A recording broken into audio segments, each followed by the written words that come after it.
ब्रह्मा विष्णु महेश अजर अमर नहीं है।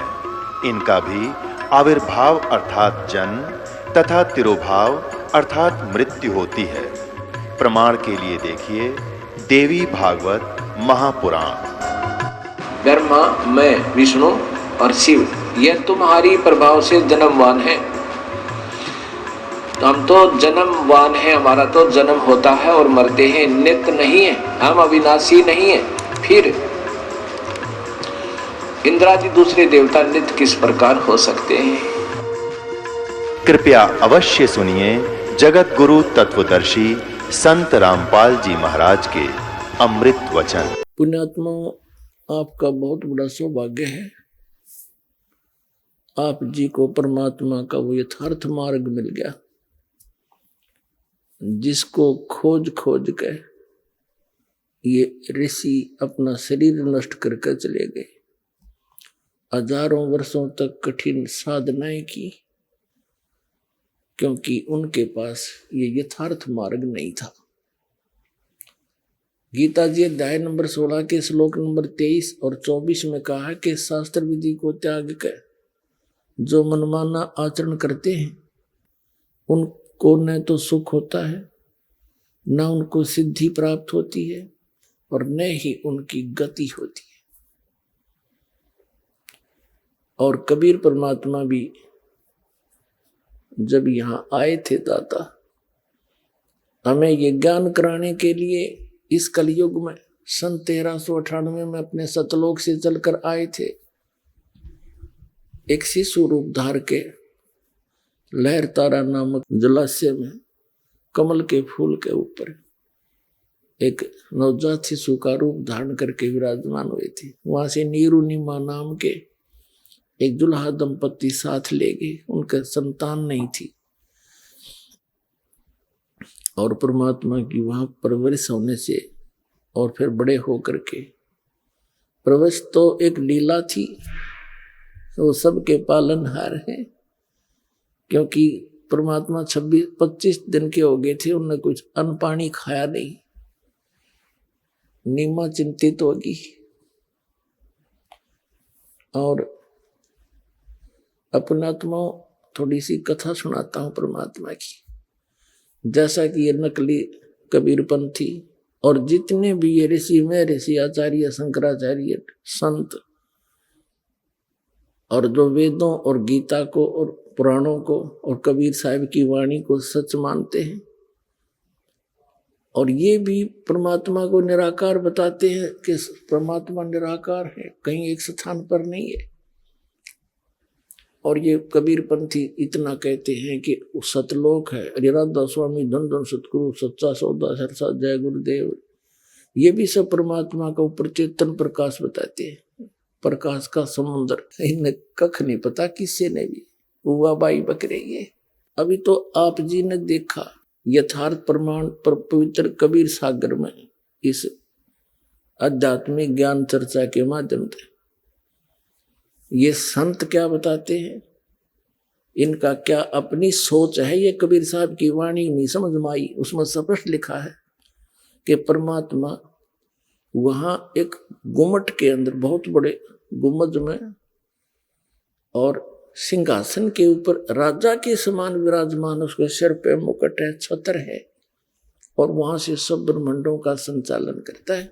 वहां सफेद पृथ्वी है, सफेद वृक्ष है, जैसे यहां हरे हैं वहां सफेद है और दूधों की नदी, झरने बहें, हीरे पर जैसे यहाँ पत्थर के पहाड़ हैं वहां हीरों के पहाड़ हैं, ऐसे मोतियों के पहाड़ हैं और झरने बह रहे हैं, सुंदर सदाबहार वृक्ष हैं। उसमें 3 पोर्शन है, जैसा भी आपने सुना। फर्स्ट पोर्शन में बाह्य भाग में ये पहाड़ हैं, बहुत बड़े सुंदर सदाबहार फलदार वृक्ष है और सभी मेवा उपलब्ध है सदाबहार, कभी किसी चीज का अभाव नहीं है। वहां का जल कैसा है, जैसे आपने यहाँ गंगा जल देखा है, ये कभी खराब नहीं होता। ये सतलोक से एक सैंपल भेज रखा भगवान ने कि वहां ऐसे पदार्थ है और फिर उसके बाद बहुत बड़ी सृष्टि है जिसमें नर और नारी ऐसे ही परिवार हैं, अलग अलग सबके मकान हैं, कोई राग द्वेष नहीं है। क्यों? अभाव नहीं किसी चीज का। सबके आंगनों में फलदार वृक्ष, फलदार मेवा, काजू और अमृत सरोवर छोटे छोटे सबके बड़े। जैसे हमारी एक वृत्ति है यहाँ मन की, जिसके पास 2 पैसे हो जाएंगे बड़ी तक कोठी बनावेगा, आगे पार्क बनावेगा, उसमें फिर झूले झाले लावेगा, फिर एक स्नान के लिए एक टैंक बनावेगा, और फिर और भी घनी जगह है तो उसमें साग सब्जी के लिए और पपीते सपीते कुछ फल फ्रूट भी लगावेगा। तो ये तो एक डुप्लीकेट सा काम है। वहां एज इट इज हम देख कर आए थे, जिसको आज हम यहाँ चित्रार्थ करने की कुचेष्टा कर रहे हैं, वो है ही नहीं वो वस्तु। तो वहां आपके सभी प्राणियों के, चींटी से लेकर हाथी तक जितने भी मानव हैं, आप सभी के वहां पर अलग अलग मकान खाली पड़े हैं जहां आप रहा करते थे। अब ये बात आपका समझ में ना आवे क्योंकि आपने ये ज्ञान कदे सुना ही नहीं, लेकिन ये कोई डूम बाट के गीत नहीं और कोई बकान वाली बात नहीं, क्योंकि वह कहता हम बतेरे रखे पहले अटपट करके। ये तो विद प्रूफ दास बता रहा है, और परमात्मा ने आकर ये ज्ञान स्वयं यहाँ बताया है, वही आपके सामने दास उसको समझ कर समझा रहा है। तो वहां आपको वो सुख था जिसको आप यहाँ खोज रहे हो। कोई बुढ़ा होना नहीं चाहता, कोई भी वृद्ध अवस्था को पसंद नहीं करता, और सारे वृद्ध होंगे, और कोई मृत्यु नहीं चाहता, और सब मृत्यु को प्राप्त होंगे। तो क्यों नहीं चाहते हम? बिल्कुल नहीं चाहते, ठीक बात है। देख, बालक कैसा शरीर, युवा होने के बाद कितना अच्छा शरीर, और बुढ़ा में पाचा शकल तो भी डर लग गए, दर्पण देख लेते, और फिर मरना, सारा साजबाज सारी उम्र जोड़िया, और सारे बालक बच्चे हो गए, इनमें जी लाग रहा, और फिर नौका मारो इसने 1 मिनट में मृत्यु। बताइए ये कोई अच्छी बात है? तो यहाँ का तो ये परंपरा है, और वहां ये है नहीं। तो इसलिए ना तो वृद्ध अवस्था चाहते ना मृत्यु चाहते, और दोनों कंपल्सरी। तो ये तो सतलोक में होगा, आपको वहां चलो। अब समय आ गया वहां चलने का, कति बिल्कुल आसानी से जा सकते हो, लेकिन ये मंत्र जाप करना पड़ेगा, जीवन दास आपको बताएगा, और मर्यादा में रहना पड़ेगा। आपको यहाँ तो सुख देंगे ही देंगे, और फिर वहां देखना सतलोक में। परमात्मा कहते हैं, अब पहले थोड़ा सा आपको दिखाते हैं, जैसा अब प्रसंग चल रहा था कि परमात्मा सतलोक में कैसा है और कौन है वो, उसका नाम क्या है। अभी तो आपने कबीर सागर में देखा, धर्मदास जी को परमात्मा स्वयं लेकर गए, कबीर परमेश्वर जी, और वहां जाकर उसने क्या आंखों देखी, फिर वर्णन किया ज्ञान प्रकाश कबीर सागर में, बौद्ध सागर के खंड में, कि सतलोक में जब मैं जाग गया तो वहां ऐसे ही नर और नारी करके हंस और हंसनी मेरे से मिलने आए, बड़े प्यार से सीने से लगे, गा के बजा के नाच के फिर भगवान को दिखाने के लिए गए। वहां क्या देखा कबीर साहब, वो जो नीचे से जिंदा महात्मा के रूप में आया था, वो बैठा उस ब्रह्मांड के सिंहासन पर, असंग ब्रह्मांड के कंट्रोलर के सिंहासन पर, और सिर पर छत्र है, सिर पर मुकुट है। वहां सफेद धरती है, सफेद भूमि है, सफेद वृक्ष है, और सभी नर आकार है। उनके गले में रत्नों की माला है, उनकी माथे की शोभा बता रखी, उनके नाक बता रखे, ग्रहण माने नासिका, और बड़े सुंदर हैं। और ये नकली कबीर पंथी या जितने भी संत पंथ हैं, ये सभी बताओ भगवान निराकार है।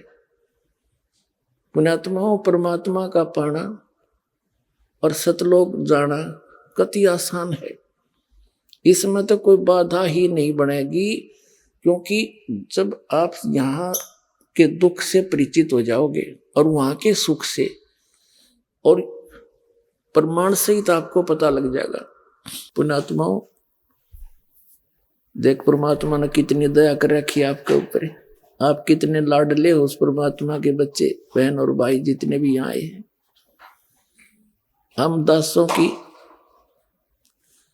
दासों की सेवा लगाई, बच्चों ने मिलकर आश्रम बनाया, शेड डाला, और आपके आने से पहले पलक बिछाए बैठे रहते हैं। कितने भगत बहन भाई आएंगे, मैट बिछा देते हैं, अच्छा बढ़िया देसी घी का प्रसाद हलवा और भाई अच्छे बढ़िया भोजन आहार आपको परमात्मा की तरफ से ही है ये सारा खेल।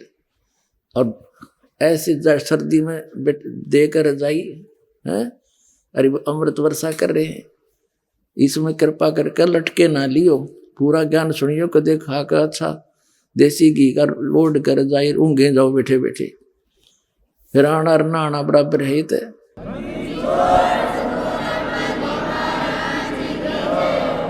कबीर साहब कहते हैं, निंद्रा काल जाल है भाई, जो सोवत हैं सो खोवत हैं, जागत है सो पावत हैं।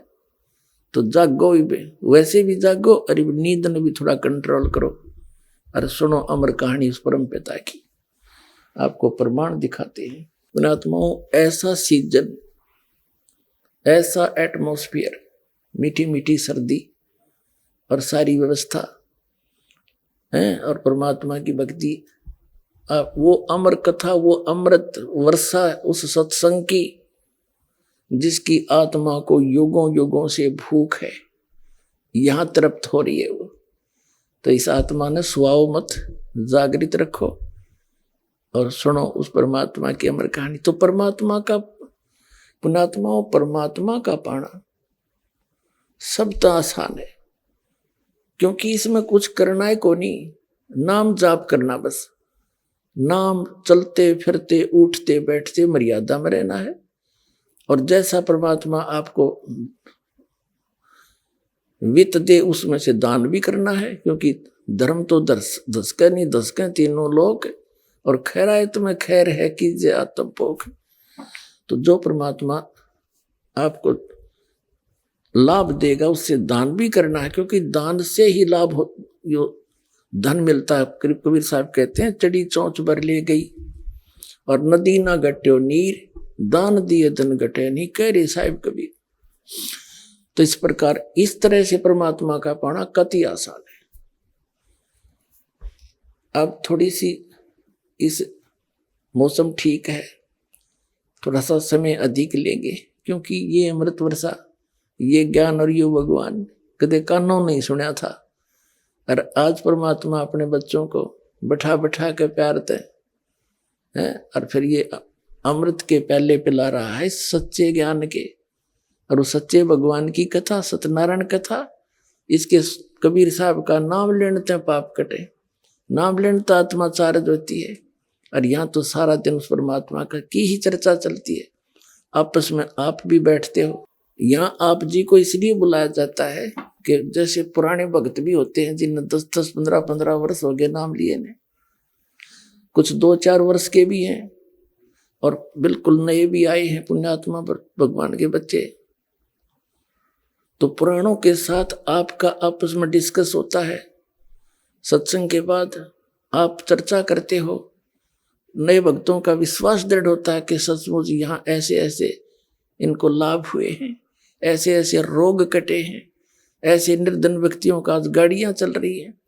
तो फिर इससे और दिल डटेगा, और ऊपर से ये दास ज्ञान आपको दे रहा है, इसमें स्पष्ट हो जाएगा। तो ये सारा कुछ मिलाकर इसलिए परमात्मा ने ये आश्रमों की व्यवस्था बनाई है कि यहाँ बैठकर परमात्मा के बच्चे उस मालिक के यथार्थ ज्ञान को और उस भगवान को समझ सके। पुण्यात्माओं, परमात्मा कैसा है और कहाँ प्रमाण है? हमारे वो सदग्रंथ जिनको प्रत्येक धर्म शिरोधार्य मानता है, उसमें सिद्ध करता है दास एक 20 मिनट के अंदर। सबसे पहले पवित्र बाइबल आपको दिखाते हैं। पवित्र बाइबल पवित्र ईसाई धर्म का एक आदरणीय और मान्य सदग्रंथ है। और ईसाई धर्म के व्यक्तियों से आप पूछिएगा कि परमात्मा निराकार है या साकार, तो वो कहते हैं गॉड इज फॉर्मलेस, परमात्मा निराकार है। तो न के समझा पवित्र बाइबल को खाक जाना, क्या पवित्र बाइबल झूठा है फिर? तो कहने का भाव ये है, जो वर्तमान में जितने भी हमारे गुरु धर्म गुरु जिस भी धर्म के हैं, वो उन महापुरुषों की वाणी से परिचित नहीं है जो जिनके ऊपर हम आधारित है। और इसलिए बिजली गिरी पड़ी है, हम भिन्न भिन्न हो गए सारे, कितने कितने धर्म बढ़ा दिए, बात वहीं की वहीं खड़ी है। किसी का विकार छूट रहा ना, सब कोई बीड़ी पी रहा है, कोई मांस खा रहा है, कोई शराब पी रहा है, कोई चोरी मिलावट कर रहा है, कोई रिश्वत ले रहा है। ये काम करने के हैं, इस आत्मा ने मलिन करना लाग रहे, दोनों पापों से सान रहे हो, इसे तो निर्मल करना था। और भगवान फिर आपको लाभ देगा, उस पर वो सुख होगा सही जो भगवान की तरफ से मिलेगा।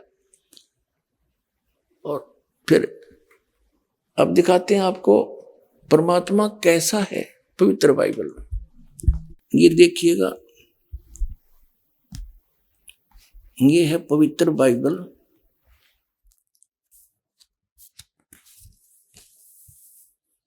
संपूर्ण जीवन अध्ययन बाइबल। और ये कहाँ से छपा है?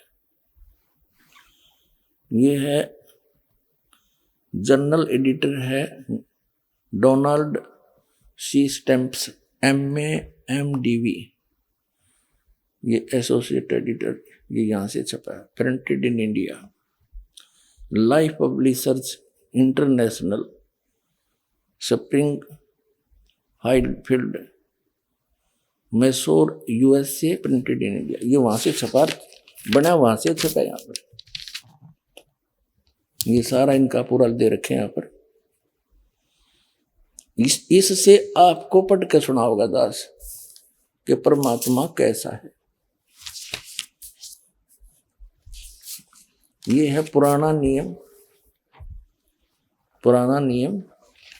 और उत्पत्ति। यहां से देखेंगे आप,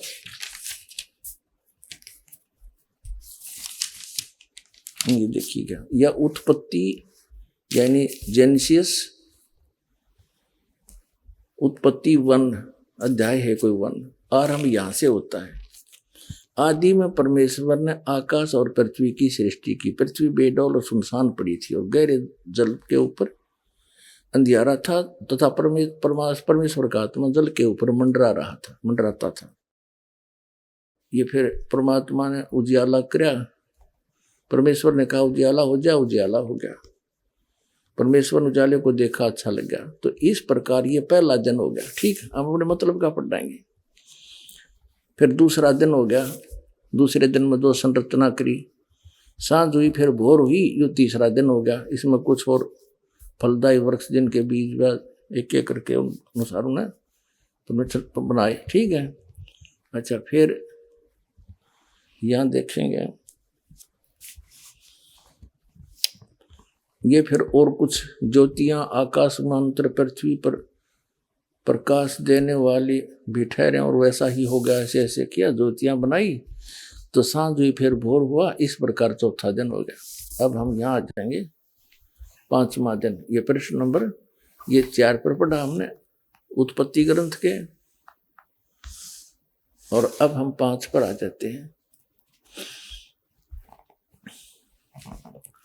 फिर यहाँ फिर और कुछ बनाया, सृष्टि, उन सब जीवित प्राणियों की भी सृष्टि की जो चलते फिरते हैं, जिन पर जल बहुत ही भर गया है। एक एक जाति के उड़ने वाले पक्षियों की भी सृष्टि की। परमेश्वर ने देखा, अच्छा लगा, तथा सांझ हुई, फिर भोर हुआ। इस प्रकार ये 5वां दिन हो गया। ठीक है, अब यहाँ देखे 6ठे दिन, ये 26 नंबर इनकी श्लोक है।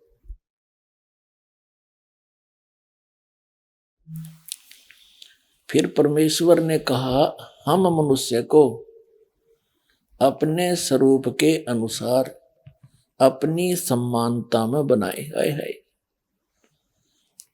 फिर परमेश्वर ने कहा कि हम मनुष्य को अपने रूप के अनुसार, स्वरूप के अनुसार अपनी समानता में बनाए, और वे समुद्र की मछलियों और आकाश के पक्षियों और घरेलू पशुओं और सारी पृथ्वी पर और सब रेंगने वाले जंतुओं पर जो पृथ्वी पर रेंगते हैं अधिकार रखे। ठीक उनसे समझदार हो ऐसा बनाऊंगा मनुष्य ने, अपने जैसा बनाऊंगा। तब परमेश्वर ने मनुष्य को अपने स्वरूप के अनुसार उत्पन्न किया, यानी अपने जैसी शकल का, अपने जैसा शरीर, अपने जैसी सूरत बनाई। तब परमेश्वर ने मनुष्य को अपने स्वरूप के अनुसार उत्पन्न किया।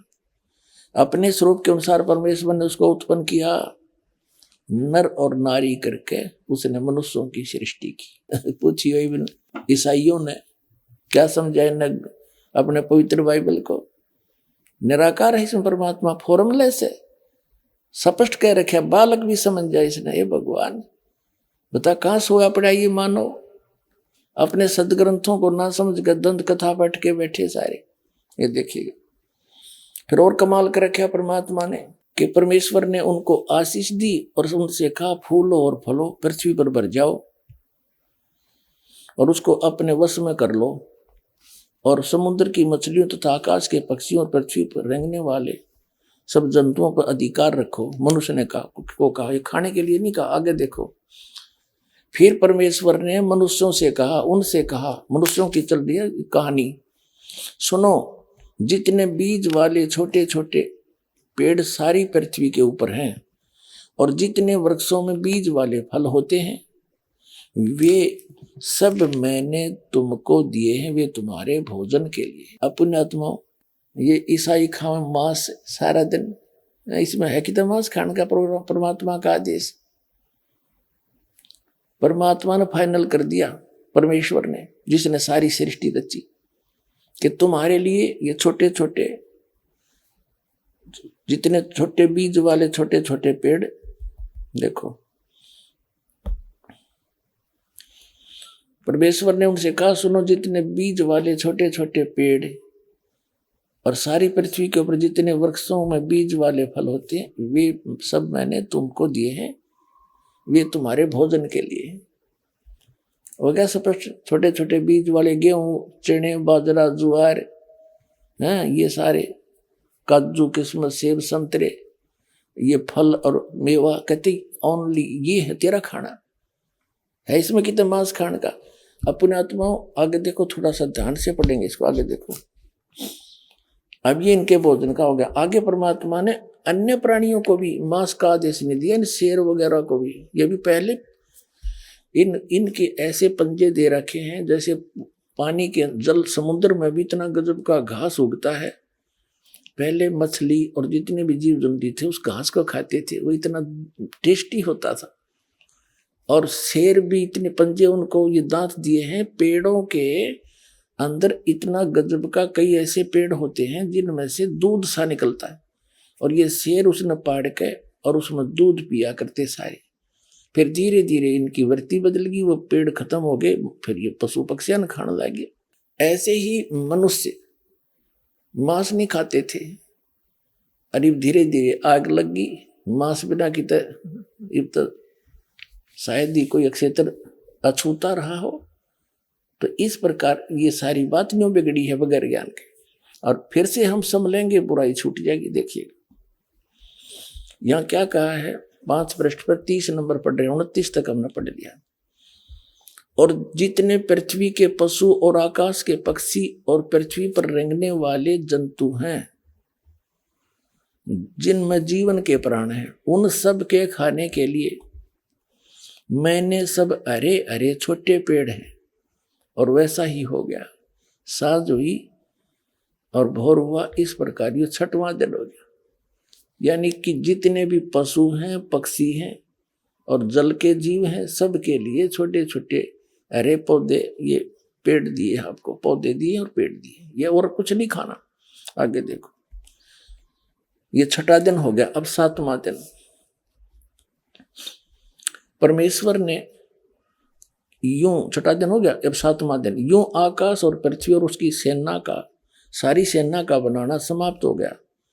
और परमेश्वर ने अपना काम जिसे वह करता था 7वां दिन समाप्त किया, और उसने अपने किए हुए सारे काम से 7वें दिन विश्राम किया। और परमेश्वर ने 7वें दिन को आशीष दी और पवित्र ठहराया, क्योंकि उसमें उसने सृष्टि की रचना के अपने सारे काम से विश्राम लिया।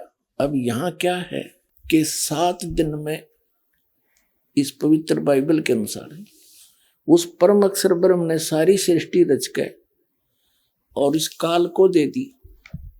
फिर इस काल ने बागडोर संभाल ली। इसके बाद यू परमात्मा तो रच के इन्हीं के अनुसार ये चला गया, बैठ गया तख्त पर जा विराजा। अब पहले पवित्र, अब आपको पवित्र कुरान शरीफ दिखाते हैं। अब इन कुरान शरीफ के पढ़ने वाले पवित्र मुसलमान धर्म के इन अनुयायियों मुसलमानों से पूछ लो भगवान कैसा है।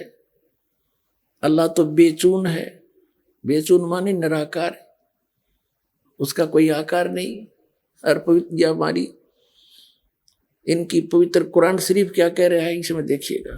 ये देखिएगा पवित्र कुरान शरीफ, इसके विषय में कहा है कि ये तो इनकी वह अरबी भाषा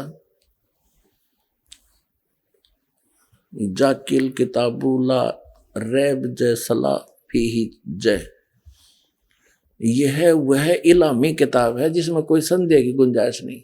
मुसलमान भाइयों के लिए ये फाइनल है कि इस कुरान शरीफ में जो लिखा है इसमें हमने कोई संदेह नहीं। देखो ये क्या है फिर कुरान शरीफ, मुतरजम बरहिस्से सानुवाद सटीपन शास्त्रीय अरबी पद्धति पर नागरी लिपि में रूपांतरकार हैं नंद कुमार अवस्थी, शेरवानी संस्करण। ये कहाँ से छपी है?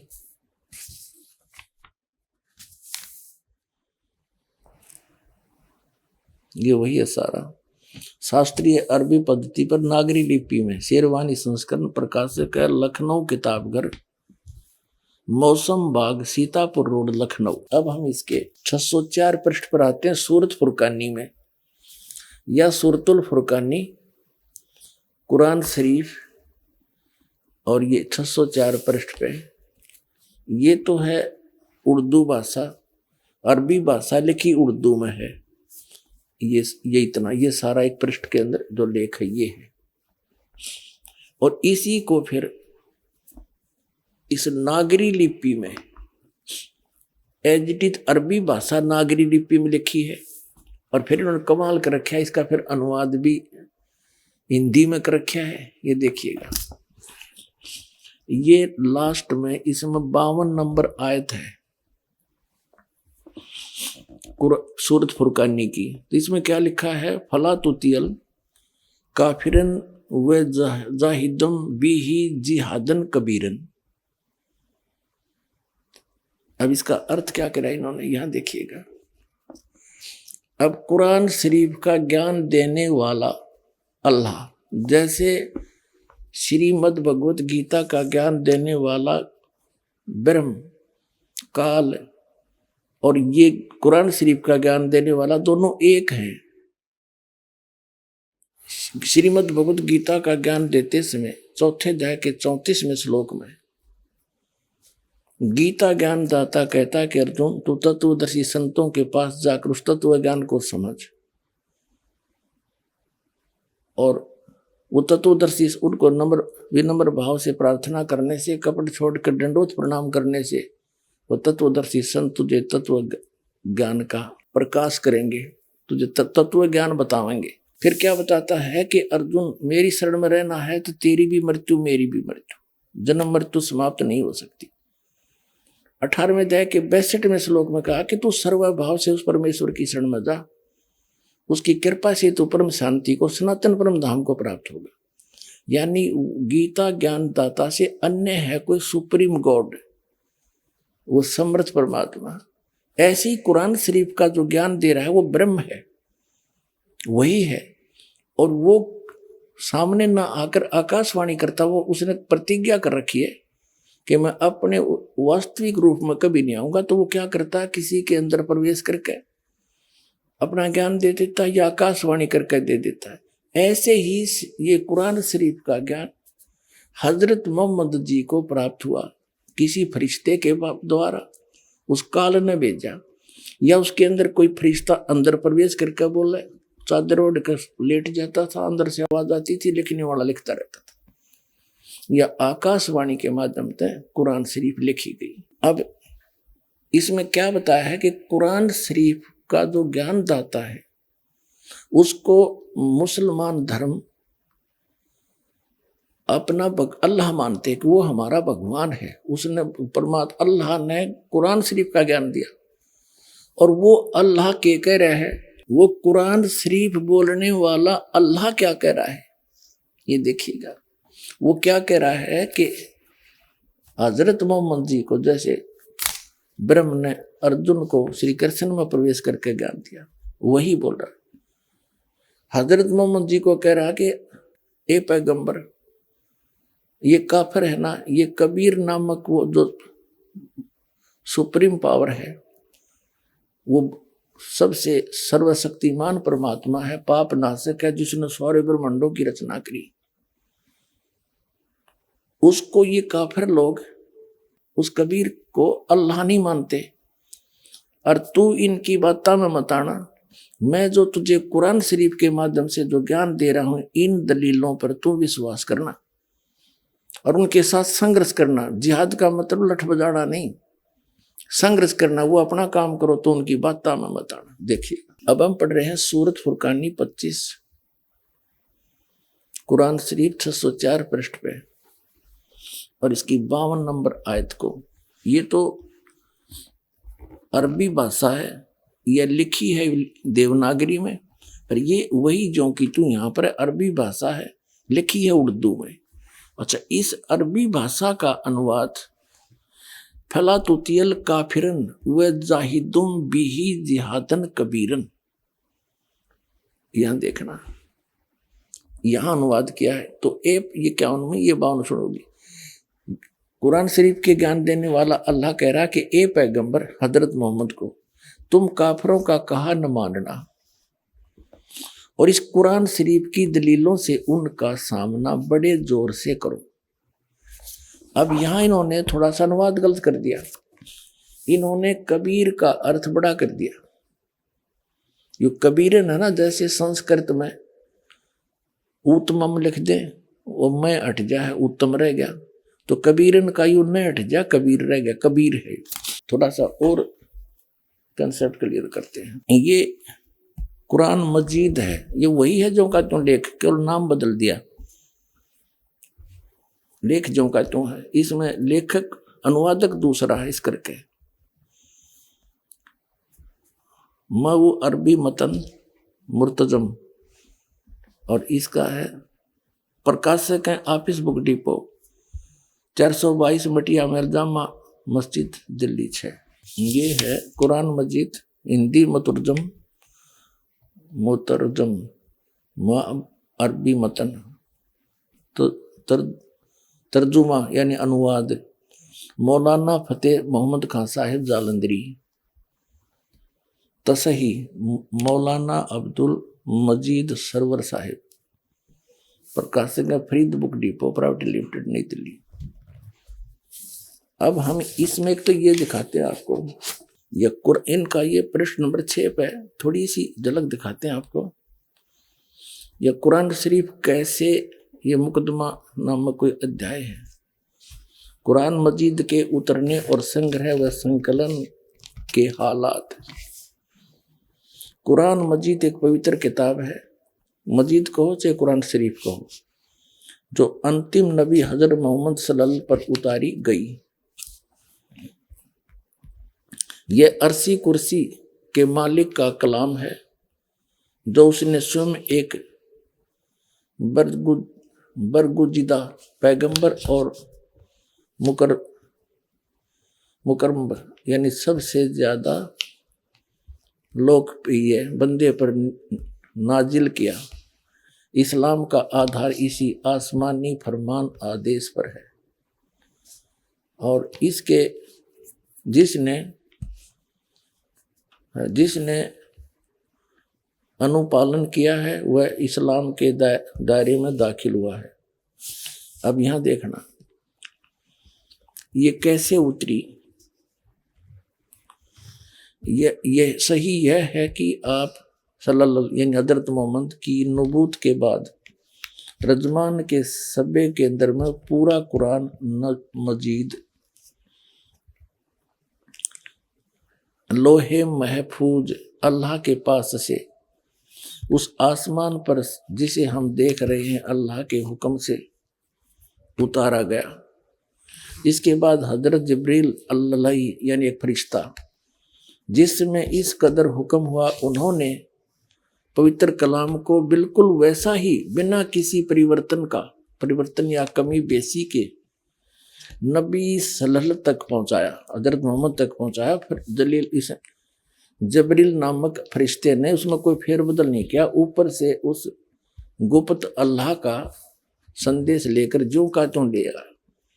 कब ये कैसे उतरे हैं पहुंचाया, कभी 2 आयतें कभी 3 आयतें यानी श्लोक से, और कभी 1 आयत से कभी कम, कभी 10 आयतें और कभी पूरी सूरतें। इसी को शरीयत में बाह्य कहते हैं, वह कहते हैं। उलमा विद्वानों ने वह के विभिन्न तरीके हदीसों से पेश किए। नंबर 1, ये कैसे प्राप्त हुई हजरत मोहम्मद जी को, ये कैसे प्राप्त हुई, किस प्रकार। एक प्रकार से तो हजरत जबरील यू लेकर आया और हजरत मोहम्मद को पढ़ाया, उनका याद हो गया। ये देखो फरिश्ता वह लेकर आया हुक्म, और एक आवाज घंटी सी मालूम हो, यह सती उनके हदीसों से साबित है। और यह किस्म वह की सभी किस्मों में सख्त थी। वह बहुत कष्ट नबी सल्लल्लाहु को होता था, यहाँ तक कि आपने फरमाया कि जब कभी ऐसी वह आती है तो मैं समझता हूं कि जब अब जान निकल जाएगी। एक टाइप तो ये है कि वो फरिश्ता आके वो ज्ञान देता है, और दूसरा उसको उनके अंदर प्रवेश हो करके और वो चद्दर ओढ़ लेते हैं, फिर वो बोलते हैं। एक देखो दूसरे टाइप की, फरिश्ता दिल में कोई बात डाल दे। तीसरी, फरिश्ता आदमी के रूप में आकर बात करे। यह किस्म बहुत आसान थी और इसमें कष्ट न होता था। चौथा, अल्लाह ताला जागते में नबी सल्लल्लाहु यानी हजरत मोहम्मद के से कलाम फरमाए, आकाशवाणी करे, जैसा कि सबे मेराज की रात में। 5वां, अल्लाह ताला सपने के हालत में यानी जैसे सपना सा करके कलाम फरमाए हुक्म।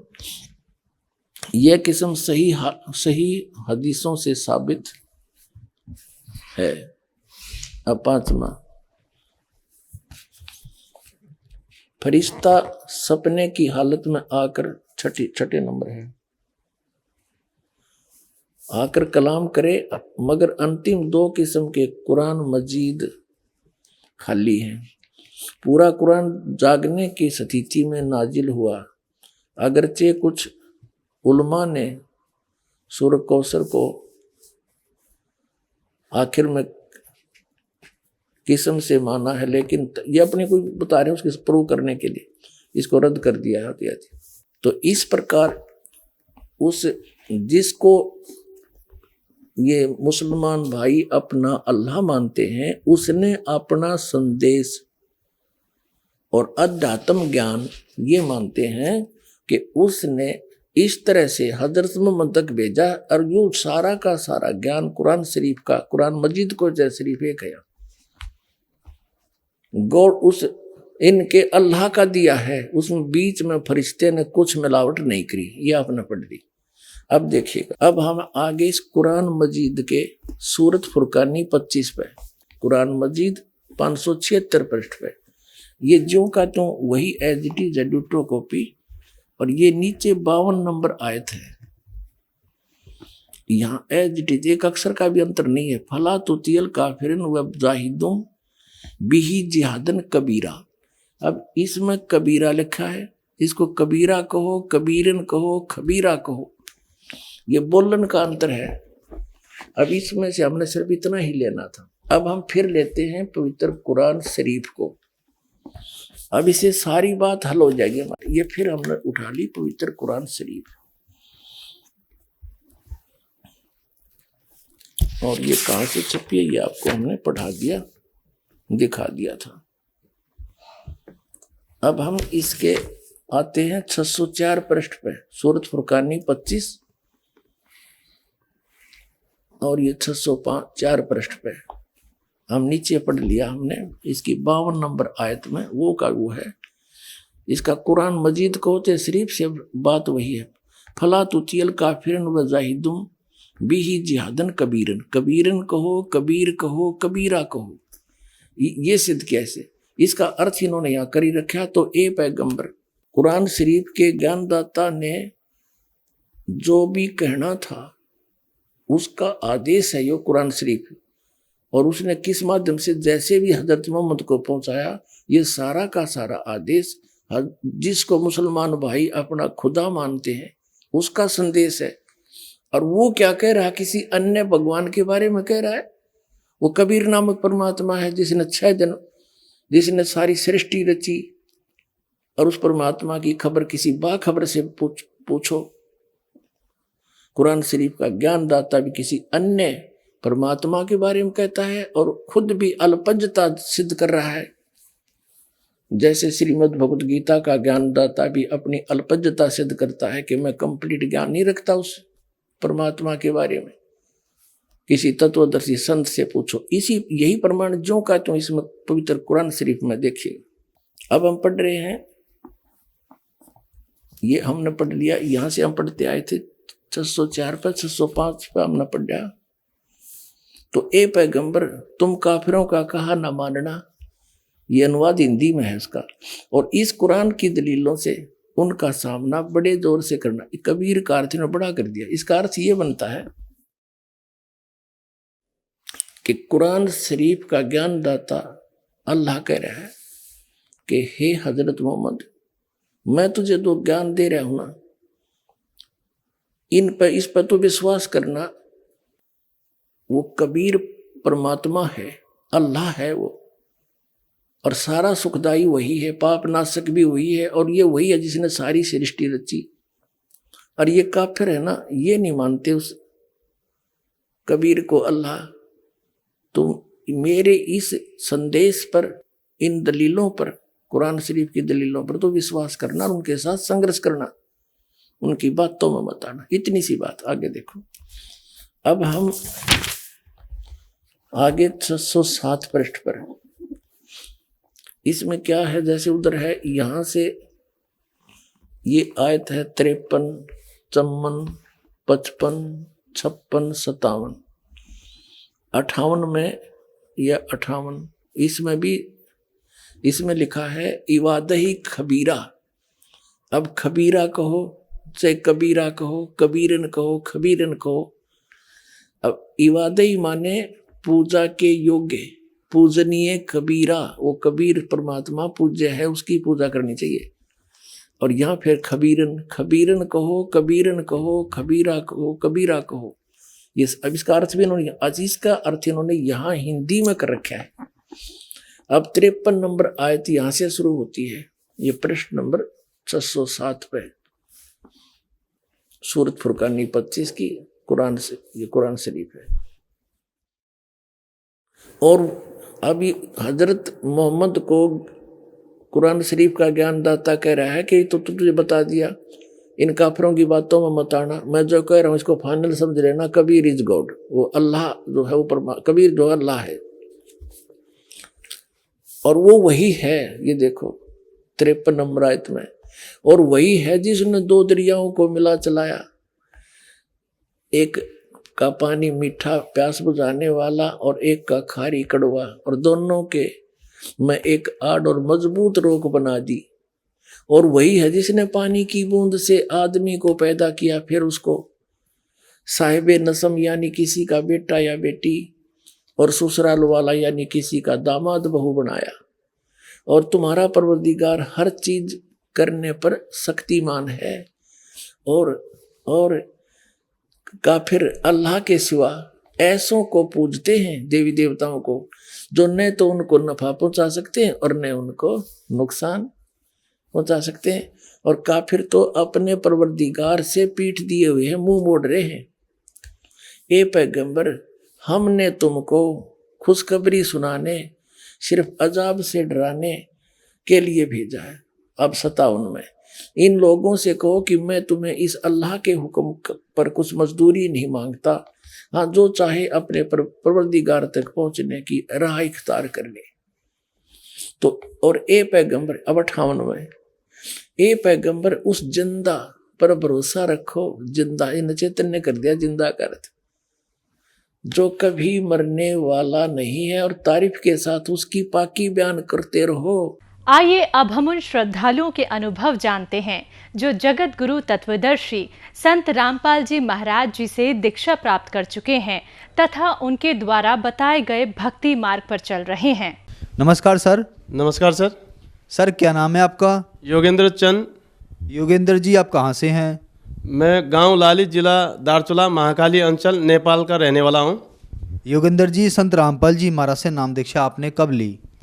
1/11/2010 को मैंने संत रामपाल जी महाराज जी से नाम उपदेश लिया था। सर, संत रामपाल जी महाराज से नाम दीक्षा लेने से पहले आप क्या कोई भक्ति साधना भी करते थे? जी, मैं हनुमान जी का 22 वर्ष तक मैंने साधना की है, और साथ में ब्रह्मा विष्णु महेश और माँ दुर्गा और भगवती की पूजा करते थे, जहाँ पे हमेशा हर महीने में या साल में हमेशा बलि चढ़ाते थे।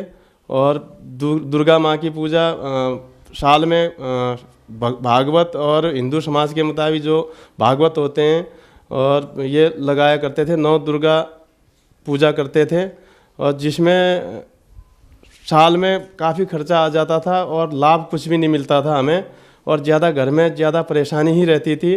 घर में कभी बच्चे बीमार हो जाते थे, कभी माताजी बीमार हो जाती थी, और घर में कलेश भी बहुत ज़्यादा बढ़ते रहे, और भूत प्रेतों का इतना ज़्यादा दबदबा था कि घर में हर समय रोज़ाना कलेश और झगड़ा के सिवा और कुछ भी नहीं होता था।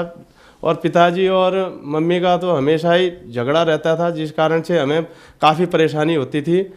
और पूरा जीवन में मतलब पूजा इतना करते थे। माताजी भी लगभग बहुत ज़्यादा पूजा करती थी माँ दुर्गा की। जो हमारा मंदिर है भगवती मंदिर गांव में, उसमें हमेशा जोत जलाने के लिए डेली वहाँ पे पूजा अर्चना करते थे। घर में भी मंदिर बना हुआ था जिसमें रोज़ाना पूजा किया करते थे, लेकिन उस पूजा से कोई लाभ भी नहीं हुआ, और रात दिन घर में झगड़ा होना। घर में इतनी परेशानी हो गई थी कि हम लोग कर्ज में भी काफ़ी ज़्यादा डूब गए थे, जिसमें कम से कम 18-20 लाख रुपया कर्जा हो गया था।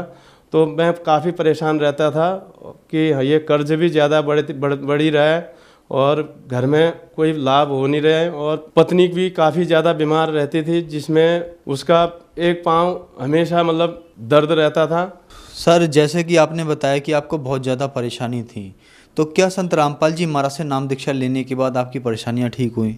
जी, बहुत ज़्यादा ठीक हुआ है। मेरा मानसिक तनाव ज़्यादा रहता था, और जो भी शरीर में जो दर्द था, मेरा बैकबोन में काफ़ी पैरालाइज की शिकायत हो गई थी। इस साइड से यहाँ से लेके पूरे नसें पूरे ब्लॉक हो गए थे, और जो ये शरीर है एकदम दुबला हो गया था मेरा।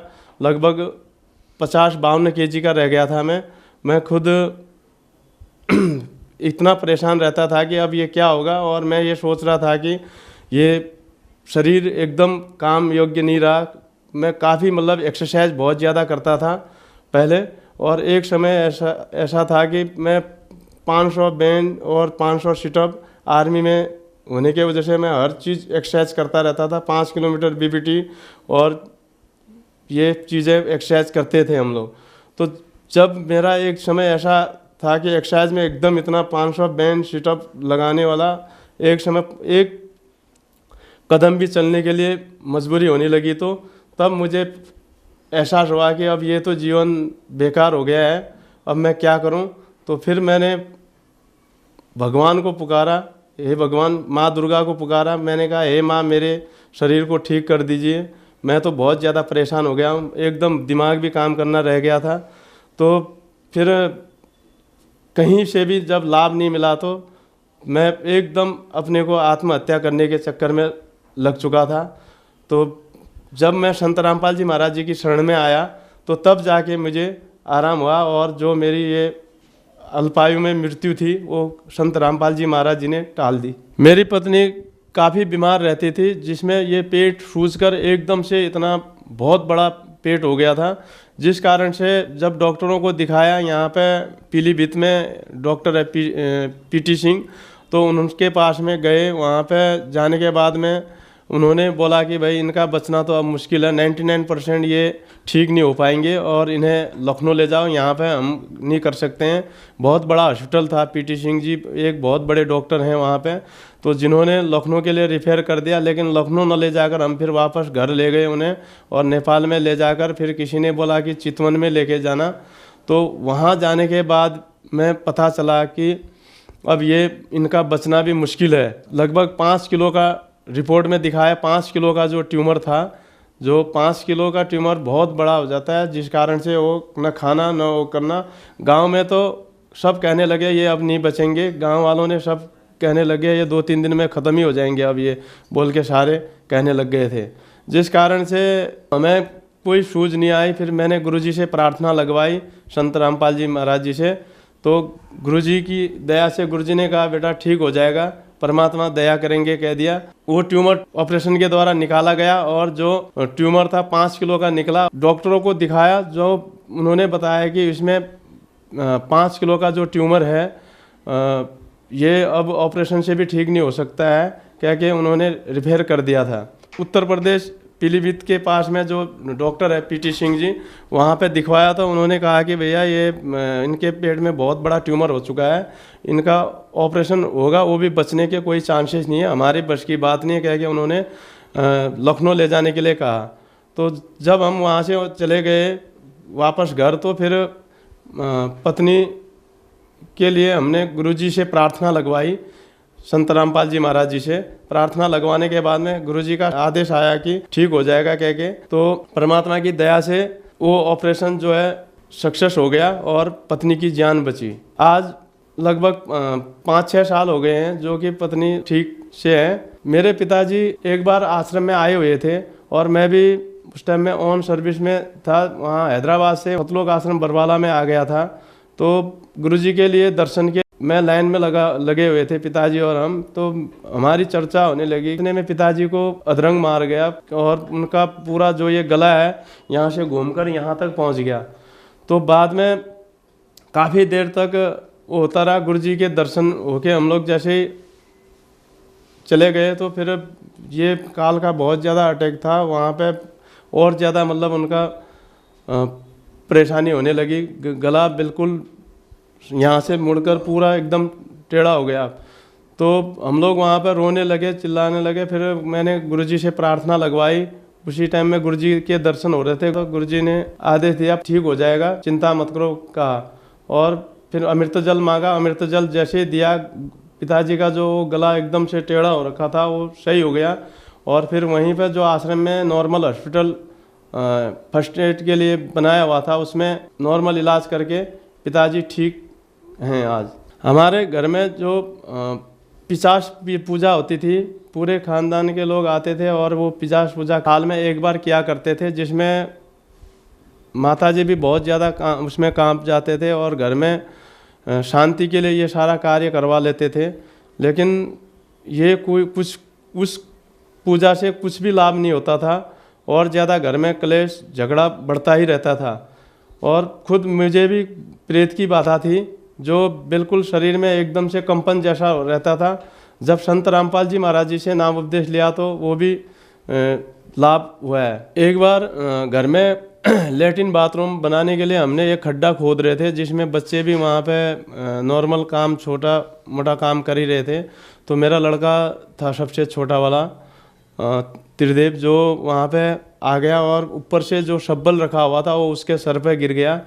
तो वो बेहोश हो गया वहीं पे, और उसको उठाकर हम दोनों, मेरी पत्नी और मैं, रोने लग गए। वहाँ पे वो एकदम बेहोश हालत में था। तो इतने में गांव के कुछ लोग आके कहते हैं कि इसको हॉस्पिटल ले जाओ। मैंने कहा हॉस्पिटल तो मैं नहीं ले जाऊंगा, चाहे जो भी होगा मेरे गुरुजी ही ठीक करेंगे, संत रामपाल जी महाराज जी कह के कहा। तो गुरुजी की दया से उसी टाइम में तुरंत लड़का थोड़ा होश में आ गया। फिर वहाँ पे गुरुजी का मंत्र चलवाया हमने, तो काफ़ी आराम हो गया। 2-3 दिन में लड़का अपने आप ही बिना दवा के ठीक हो गया। शब्बल लगभग 8-10 किलो केजी का होता है, लोहे का, जो लंबा होता है इतना बड़ा। वो एकदम से ऊपर से आया और उसमें ऐसे कांटे टाइप का था साइड में, जो उसके सीधा सर पे लगा और लगभग आधा इंच करीब सर पे घुस गया एकदम से इतना। तो खून बहुत ज़्यादा बहने लगा नॉर्मल। उस हिसाब से फिर गुरुजी से प्रार्थना करने के बाद में घर में ही ठीक हो गया। मुझे नशे की भी बहुत ज़्यादा लत थी, जो दारू, खैनी, गुटखा, भांग, तंबाकू सब चीज़ सेवन करता था। जब घर में जाता था तो रात को 12 बजे तक मेरे साथ के जितने भी मेरे दोस्त हैं आते थे, और मैं छुट्टी में लगभग कब छुट्टी गई पता नहीं होता था, लगभग 15-20 बोतल दारू भी लेके जाते थे आर्मी से। वो सारा दारू खाने के बाद में लगभग कई हज़ार रुपये का दारू फिर पी जाता था मैं, और पैसे की कुछ भी बचत नहीं थी। आज 11 साल से परमात्मा की दया से मेरा इन चीज़ों को पीना तो दूर, कोई पीता है तो उनको भी बताता हूँ कि भैया ये गलत चीज़ है, मत पियो। मैं जो दुख के दौर से गुजर रहा था एकदम, जो मेरे शरीर में जो पैरालाइज की शिकायत थी, जो मेरी आत्महत्या करने की जो ये प्रबल एकदम इच्छा हो रही थी कि मैं अब यहाँ हार चुका था इस संसार से, तो संत रामपाल जी महाराज जी की दया से आज मैं जिंदा हूँ। तो संत रामपाल जी महाराज जी की ही दया से हूँ।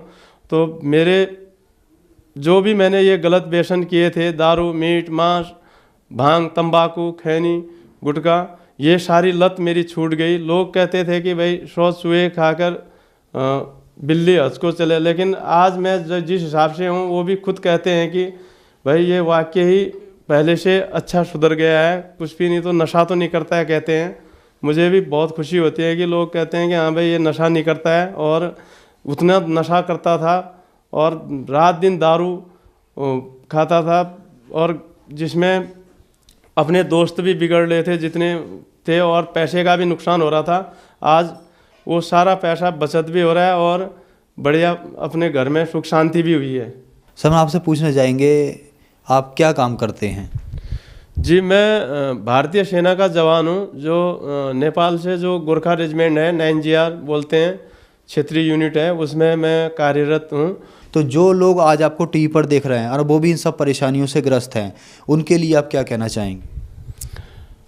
दास संदेश तो क्या दे सकता है, मैं ये प्रार्थना कर सकता हूँ कि जिस प्रकार से मेरे घर पे जो ये दुख का पहाड़ टूटा हुआ था और मेरे ऊपर में जो ये समस्याएं आई हुई थी, मैं खुद ही अगर आत्महत्या करने के कगार में पहुंच चुका था। आज अगर जब मैं सब चीज़ से सुसंपन्न होकर, जबकि दोनों, मेरी पत्नी भी जो टीचर थी और मैं भी खुद आर्मी में था, दोनों जने होकर पैसे की भी कोई कमी नहीं थी, परमात्मा गुरुजी की दया से आज जब मैं ठीक हुआ, तो मैं भक्त समाज से यही प्रार्थना करना चाहता हूँ कि जिस प्रकार से मेरे दुखों को संत रामपाल जी महाराज जी ने ठीक किया है, आप लोग भी जो ये पुस्तक है ज्ञान गंगा, और जो ये चैनल पर सत्संग आता है उसके नीचे जो पीली पट्टी में जो नंबर दिए हुए हैं उससे पुस्तक मंगा सकते हैं और अपना कल्याण करवा सकते हैं। धन्यवाद सर। सत साहेब जी।